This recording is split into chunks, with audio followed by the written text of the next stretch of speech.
King టుటన్ ఖమూన్ 8-9 సంవత్సరాలు ఉన్నప్పుడే ఈజిప్ట్కి ఫరో అయ్యాడు. అతి చిన్న వయసులోనే సింహాసనాన్ని అధిష్ఠించాడు. కింగ్ టుటన్ ఖమూన్ అనే పేరు బాగా ఫేమస్ అయింది. కానీ తాను రాజుగా ఉన్న 10 సంవత్సరాల టైంలో పెద్దగా గుర్తుండిపోయే పనులు ఏమీ చేయలేదు. 18 సంవత్సరాలు ఉన్నప్పుడే చనిపోయాడు. టుటన్ ఖమూన్ చావు పెద్ద హిస్టారికల్ మిస్టరీగా మారింది. మామూలుగా ఫరో చనిపోతే పెద్ద పెద్ద పిరమిడ్స్లో పెడతారు, కానీ టుటన్ ఖమూన్ని మాత్రం చిన్న సమాధిలో పెట్టారు. అసలు టుటన్ ఖమూన్ మరణం వెనుక ఉన్న మిస్టరీ ఏంటి, ఎలా చనిపోయాడు? KV Sunday mysteries presents Tutankhamun death mystery.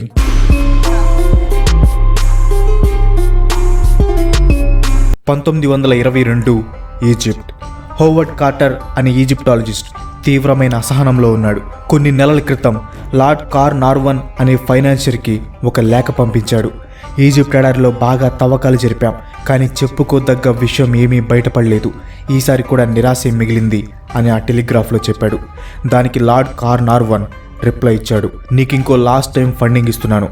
ఈసారి కూడా చెప్పుకోదగ్గవి ఏమీ కనిపెట్టకపోతే ఇంక నీకు ఫండింగ్ ఆపేస్తాను అని చాలా స్మూత్గా వార్నింగ్ ఇచ్చాడు. Howard Carter valley of the kings స్పాట్కి రిటర్న్ అయ్యాడు. ఇంతకుముందు ఇక్కడికి వచ్చాడు, కానీ తవ్వకాలు ఏమీ జరపలేదు. ఆ ప్రాంతం అంతా ఇసుకతో కప్పబడి ఉంది. హోవర్డ్ కార్టర్కి సమయం, డబ్బు రెండూ అయిపోతున్నాయి. ఇంకో 2 వారాల్లో ఏమైనా కనుగొనకపోతే అతని కెరీర్కే ఫుల్ స్టాప్ పడుతుంది. ఆ వర్క్ సైట్లో పనులు చాలా అంటే చాలా వేగంగా జరుగుతున్నాయి. ఈజిప్ట్కి చెందిన ఒక పిల్లడు మంచినీరు తీసుకొని పరిగెత్తుకుంటూ వస్తున్నాడు. సడన్గా ఒక రాయికి తగిలి కింద పడ్డాడు. ఆ రాయి కొంచెం పక్కకు తొలగింది. పైకి లేచి ఆ రాయిని ఇంకొంచెం పక్కకు జరిపి చూశాడు. అతనికి మతిపోయే దృశ్యం కనిపించింది. ఆ రాయి కింద అండర్ గ్రౌండ్కి వెళ్ళటానికి మెట్లు ఉన్నాయి. కేకలు వేసుకుంటూ టెంట్ దగ్గరికి పరుగులు తీశాడు. ఆ విషయం తెలుసుకున్న హోవర్డ్ కార్టర్ అక్కడికి చేరుకొని అక్కడ తవ్వకాలు జరిపించాడు. అండర్ గ్రౌండ్ లోపలికి వెళ్ళటానికి చాలా మెట్లు కనిపించాయి. పని వాళ్లతో మెట్ల మీద ఉన్న చెత్తంతా క్లీన్ చేయించాడు. ఒక టార్చ్ తీసుకొని కిందకి వచ్చాడు. ఒక మట్టితో చేయబడిన ద్వారం ఉంది. అతని కళ్ళు పెద్దవి చేసి చూశాడు. కళ్ళల్లో ఆనందం. ఆ ద్వారం వెనక ఏమున్నా అది చాలా పెద్దది. ఖచ్చితంగా ఈజిప్ట్ రాజులకి చెందింది అని అతనికి తెలుసు. ఇమీడియట్గా కైరోకి వెళ్ళి కార్నార్వాన్కి టెలిగ్రామ్ రాసి జరిగిందంతా చెప్పాడు. 2 వారాల తర్వాత ఇద్దరు కలిసి టూంబ్ ఓపెన్ చేయడానికి వచ్చారు. కార్టర్ ఆ మట్టి ద్వారానికి చిన్న బొక్క పెట్టి క్యాండిల్ సాయంతో లోపల ఏముందో చూశాడు. ఫుల్గా దుమ్ము పట్టి ఉండటంతో అక్కడ ఏమీ కనిపించలేదు. కొద్దిసేపు అయ్యాక దుమ్ము మొత్తం పోయింది. క్యాండిల్ లైట్కి లోపల ఉన్న బంగారం నగలు ఆ ఛాంబర్ నిండా తళుక్కుమని మెరిశాయి. కార్నార్వాన్ కార్టర్ని అడుగుతాడు, లోపల ఏమైనా కనిపిస్తుందా అని. దానికి కార్టర్ ఇచ్చిన సమాధానం, ఎస్, అద్భుతాన్ని చూస్తున్నాను అని చెప్తాడు. కార్టర్ కనిపెట్టింది ఏదో కాదు, 3000 సంవత్సరాలుగా ప్రపంచానికి తెలియకుండా ఈజిప్ట్ ఎడారి కింద ఉన్న టుటన్ ఖమూన్ సమాధి. మానవ చరిత్రలోనే ది గ్రేటెస్ట్ ఆర్కియలాజికల్ అచీవ్మెంట్. ఎందుకంటే ఈ ఒక్క సమాధి ఇంకా చాలా ఫరోల సమాధులకి దారి చూపించింది. దాంట్లో అపారమైన సంపదతో పాటు ఎంతో మిస్టరీ కూడా ఉంది. ఈ డిస్కవరీ తర్వాత ప్రపంచం మొత్తం ఈజిప్ట్ పేరు, టుటన్ ఖమూన్ పేరు మారుమోగిపోయింది. టుటన్ ఖమూన్ డెత్ కూడా పెద్ద మిస్టరీగా మారింది. మిస్టరీగా ఎందుకు మారిందంటే మిగతా రాజులందరికీ పెద్ద పెద్ద పిరమిడ్స్లో సమాధులు ఉన్నాయి, కానీ టుటన్ ఖమూన్కి మాత్రం చిన్న సమాధి. ఎందుకు? సమాధి చిన్నగా ఉంది, కానీ దాని నిండా బంగారం, నగలు, ఇతర సామాగ్రి అంతా ఉంది. వీలైనన్ని దాంట్లో కుక్కేశారు. ఆ సమాధిలో ఉన్న పెయింటింగ్స్ని బాగా పరిశీలిస్తే అవి చాలా తొందరలో గీసేశారు. వేరే ఫరోల సమాధుల్లో చాలా రకాల పెయింటింగ్స్ ఉన్నాయి, కానీ టుటన్ ఖమూన్ సమాధిలో మాత్రం అంత ఎక్కువ పెయింటింగ్స్ లేవు. ఏదో హడావిడిగా త్వరగా పెయింటింగ్స్ వేసి సమాధిని మూసేయాలి అనే విధంగా ఆ పెయింటింగ్స్ ఉన్నాయి. సమాధిని శాశ్వతంగా మూసేసే సమయానికి ఆ పెయింటింగ్స్ ఇంకా ఆరిపోలేదు, బాగా తడిగానే ఉన్నాయి. అవి తడిగా ఉన్నాయి అని ఎలా తెలిసిందంటే ఆ పెయింటింగ్స్ మీద అచ్చులు కనిపిస్తున్నాయి. పెయింటింగ్ సరిగ్గా ఆరకపోతే ఇలా అచ్చులు ఏర్పడతాయి. అంటే ఆ పెయింటింగ్ సరిగ్గా ఆరకుండానే ఆ సమాధిని మూసేశారు. సైంటిస్టులు ఆ వాల్ మీద ఉన్న పెయింటింగ్స్ని చాలా హై రెజల్యూషన్ పిక్చర్స్ తీశారు. ఆ పిక్చర్స్లో ప్రతి చిన్న డీటెయిల్ని వాళ్ళు రివీల్ చేయగలిగారు. అప్పుడు పెయింటింగ్స్ వేసిన పెయింటర్స్ యొక్క బ్రష్ స్ట్రోక్స్ కూడా ఎనలైజ్ చేశారు. బ్రష్ స్ట్రోక్స్ చూసినప్పుడు అవి చాలా కంగారులో హడావిడిగా వేసినట్లు ఉన్నాయి. మామూలుగా ఈజిప్ట్ రాజులు సమాధుల్లో పెయింటింగ్స్ని కొన్ని సంవత్సరాల తరబడి వేయిస్తారు, కానీ టుటన్ ఖమూన్ సమాధిలో మాత్రం అంత త్వరగా ఎందుకు వేశారు? జనరల్గా ఈజిప్ట్ రాజులు వాళ్ళ సమాధుల్ని వాళ్ళు చనిపోయే కొన్ని సంవత్సరాలకి ముందే కట్టించుకొని లోపల పెయింటింగ్స్, డెకరేషన్స్ అన్నీ చేయించుకుంటారు. కానీ టుటన్ ఖమూన్ 18-19 సంవత్సరాల వయసు ఉన్నప్పుడే హఠాత్తుగా చనిపోయాడు. అప్పటికి అతను సొంత పిరమిడ్ కట్టించుకోలేదు. ప్రాచీన ఈజిప్ట్ సాంప్రదాయం ప్రకారం రాజు చనిపోయిన 70 రోజుల లోపలే సమాధిని మూసేయాలి. అంత తక్కువ టైంలో పిరమిడ్ కట్టడం కష్టం కాబట్టి టుటన్ఖమూన్ని అతి చిన్న సమాధిలో పెట్టారు. పెయింటింగ్స్ కూడా అంత ఫాస్ట్గా వేసేశారు. మామూలుగా పెయింటింగ్స్ వేయడానికి సంవత్సరాలు పడుతుంది, కానీ ఇక్కడ 70 రోజుల టైం ఉంది కాబట్టి హడావిడిగా వేశారు. ఇక్కడ రైజ్ అయిన క్వశ్చన్, టుటన్ఖమూన్ అంత త్వరగా ఎందుకు చనిపోయాడు? కేవలం 18-19 సంవత్సరాలకి ఎలా చనిపోయాడు? రథం మీద వెళ్తుంటే యాక్సిడెంట్ అయిందా? ప్రమాదకరమైన వ్యాధి వచ్చిందా? లేకపోతే ఇది హత్య? 21వ శతాబ్దంలో మనకి ఉన్న టెక్నాలజీ ఆధారంగా టుటన్ఖమూన్ బాడీకి వర్చువల్ పోస్ట్ మార్టం చేస్తే దీనికి సమాధానం దొరకవచ్చు. టుటన్ఖమూన్ తలని ఎక్స్రే తీసినప్పుడు వెనక తల భాగంలో ఫ్రాక్చర్స్ ఉన్నాయి. అవి ఎలా ఉన్నాయంటే ఎవరో వెనక నుండి గట్టిగా తల పగలగొట్టినట్లు ఉన్నాయి. అంటే ఫరోని ఎవరో హత్య చేశారా? ఆ టైంలో ఫరోని దేవుడితో సమానంగా చూస్తారు. అలాంటిది ఫరోని హత్య చేయాలనుకోవటం చాలా కష్టం.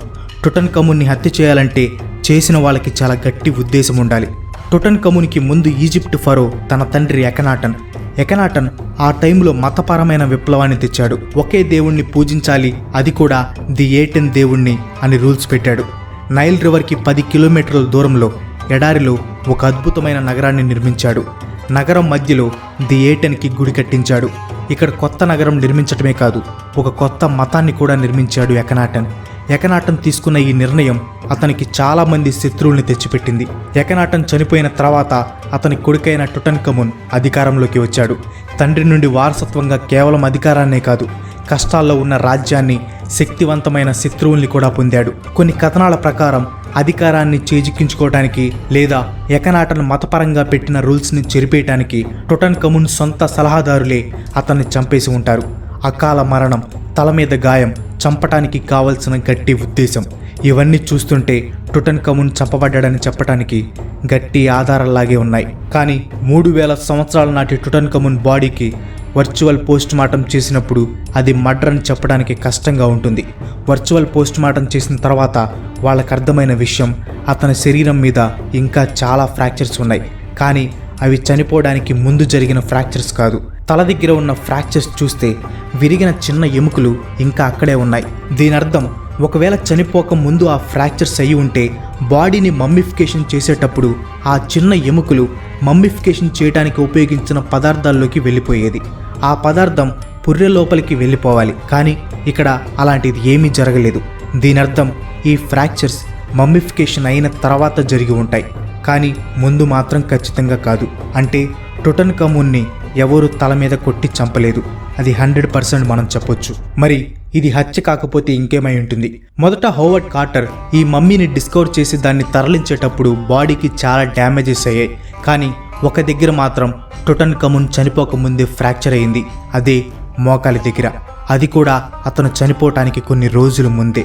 మేబీ టుటన్ఖమూన్ చనిపోవటానికి ఆ మోకాలి దగ్గర ఫ్రాక్చర్కి ఏదో సంబంధం ఉండి ఉండొచ్చు. మనం ఒకసారి టుటన్ఖమూన్ సమాధిలోకి వెళ్తే అక్కడ బంగారం జ్యువెలరీతో పాటు డిస్మాంటిల్ చేయబడిన చారియట్ ఉంది, అంటే గుర్రపు రథం. ఆ చారియట్స్ వేటాడటానికి లేదా యుద్ధం టైంలో ఉపయోగిస్తారు. ఆ చారియట్స్ నుండి యాక్సిడెంటల్గా పడి కాలు విరిగి మరణించి ఉండే అవకాశం ఉంది. చారియట్ని నడపటం చాలా కష్టం, మామూలు రథాల్లా కాదు. కాళ్ళతో బాగా బ్యాలెన్స్ చేయాలి, బాడీ వెయిట్ అంతా కాళ్ళ మీద పడుతుంది. వర్చువల్ పోస్ట్ మార్టంలో మోకాలికైన ఫ్రాక్చర్కి చారియట్కి కనెక్షన్ ఉండి ఉంటుంది. మోకాలు చాలా స్ట్రాంగ్, అలాంటిది విరిగిందంటే చారియట్ మీద చాలా వేగంగా వెళ్తున్న టైంలో కింద పడి విరగాల్సిందే అనిపిస్తుంది. ముందు చెప్పినట్లు ఆ చారియట్ని నడపటం చాలా కష్టమైన పని. అలాంటిది చిన్న వయసులో ఉన్న టుటన్ఖమూన్ ఎలా మేనేజ్ చేయగలిగాడు? అతని ఫిజికల్ ఎబిలిటీస్ ఏంటో చూద్దామని మళ్ళీ విర్చువల్ పోస్ట్ మార్టంను చూశారు. మీరు టుటన్ఖమూన్ ఎడమ కాలి పాదాలను చూస్తే అది కొంచెం వంగి ట్విస్ట్ చేయబడి ఉంటుంది. కాలి వేళ్లు కొంచెం వంకరగా ఉన్నాయి. దీనినే క్లబ్ ఫూట్ అంటారు. ఇలాంటి కండిషన్ ఉందంటే ఆ టైంలో టుటన్ఖమూన్ కుంటేవాడు. ఇంకా పరిశీలిస్తే అతనికి 13-14 సంవత్సరాల వయసు నుండే ఒక వ్యాధి డెవలప్ అవుతూ ఉంది. ఆ వ్యాధిని కోహ్లర్స్ డిసీజ్ అంటారు. పాదాల్లో వచ్చే బోన్ డిసార్డర్ డిసీజ్ ఇది చాలా అంటే చాలా అరుదు. నొప్పి మాత్రం భయంకరంగా ఉంటుంది. నడవటానికి కూడా చాలా కష్టంగా ఉంటుంది. కర్ర సాయంతో నడిచేవాడు. మళ్ళీ ఒకసారి మనం టుటన్ఖమూన్ సమాధిలో చూస్తే దాంట్లో 160కి పైగా చేతి కర్రలు ఉన్నాయి.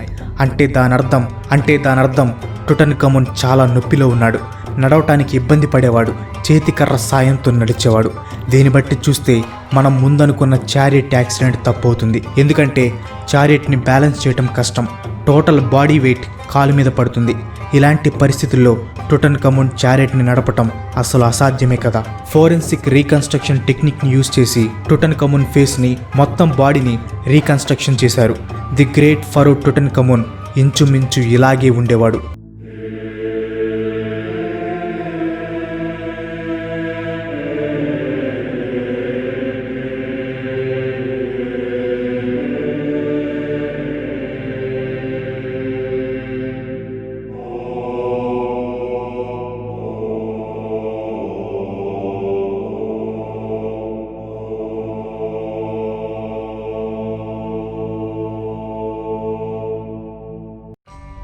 అతని కాలికి ఉన్న ప్రాబ్లమే అతను ఎలా చనిపోయాడు అనే దానికి ఇంపార్టెంట్ క్లూ.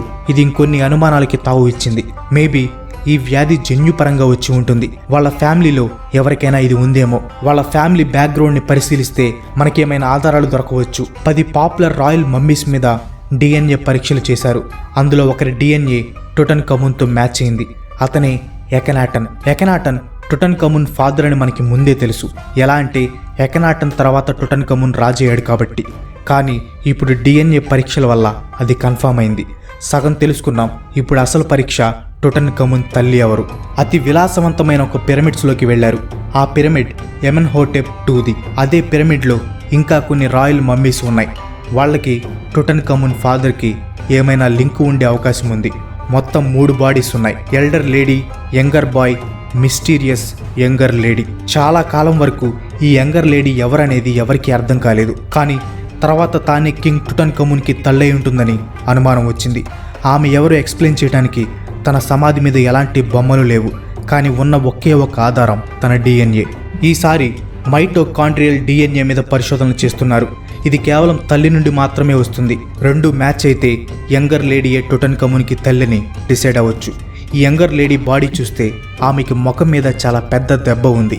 ఈ గాయం చూస్తే అది గుర్రం చేసిన గాయంలా ఉంది. అంటే ఈ దెబ్బ తను బ్రతికి ఉన్నప్పుడే అయింది. మేబీ అదే ఆమె చనిపోవడానికి కారణం అవ్వచ్చు. తన బాడీని CT స్కాన్ చేసినప్పుడు యంగర్ లేడీ తల వెనుక ఒక ఎక్స్ట్రా బోన్ ఒకటి ఉంది. ఇంకా కుట్లు ఉన్నాయి. సేమ్ ఇలాంటి చిన్న బోన్ టుటన్ఖమూన్ తలలో కూడా ఉంది. ఇది నిజంగా ఆశ్చర్యం. అండ్ ఖచ్చితంగా వీరిద్దరికి ఏదో లింక్ ఉంది. DNA టెస్ట్ రిజల్ట్స్ చూస్తే యంగర్ లేడీనే టుటన్ఖమూన్ తల్లిని ప్రూవ్ అయింది. ఫైనల్లీ టుటన్ఖమూన్ ఫాదర్ అండ్ మదర్ ఎవరో DNA టెస్టుల ద్వారా తెలిసిపోయింది. సో ఈ DNA టెస్టుల ఆధారంగా టుటన్ఖమూన్ ఫ్యామిలీని ఐడెంటిఫై చేశారు. అంతా బాగానే ఉంది. కానీ వాళ్ళకి మైండ్ పోయే విషయం ఒకటి తెలిసింది. King Akhenaten, the younger lady ఇద్దరు సొంత అన్నా చెల్లెళ్ళు. Tutankhamun father and mother own brothers and sisters. Tutankhamun incest product. ఆ కాలంలో సొంత అక్క చెల్లెల్ని పెళ్లి చేసుకునేవారు. వేరే వాళ్ళని చేసుకుంటే బ్లడ్ మారిపోతుంది, రాయల్ బ్లడ్ కలుషితం అవుతుందని సొంత అక్క చెల్లెల్ని పెళ్లి చేసుకునేవారు. దీంతో అందరి బ్లడ్ ఒకటే ఉంటుందని వాళ్ళ ఉద్దేశం. ఇన్సెస్ట్ వాళ్ళ బ్లడ్ లైన్ ప్యూర్గా ఉంచుతుందని భావించారు. కానీ అది రివర్స్ అయింది. సొంత అక్క చెల్లెల్ని పెళ్లి చేసుకుంటే పుట్టే పిల్లలకి హెల్త్ ప్రాబ్లమ్స్ వస్తాయని వారికి అప్పుడు తెలియదు. ఇప్పుడే మిస్టరీ అంతా కొలిక్కి వస్తుంది.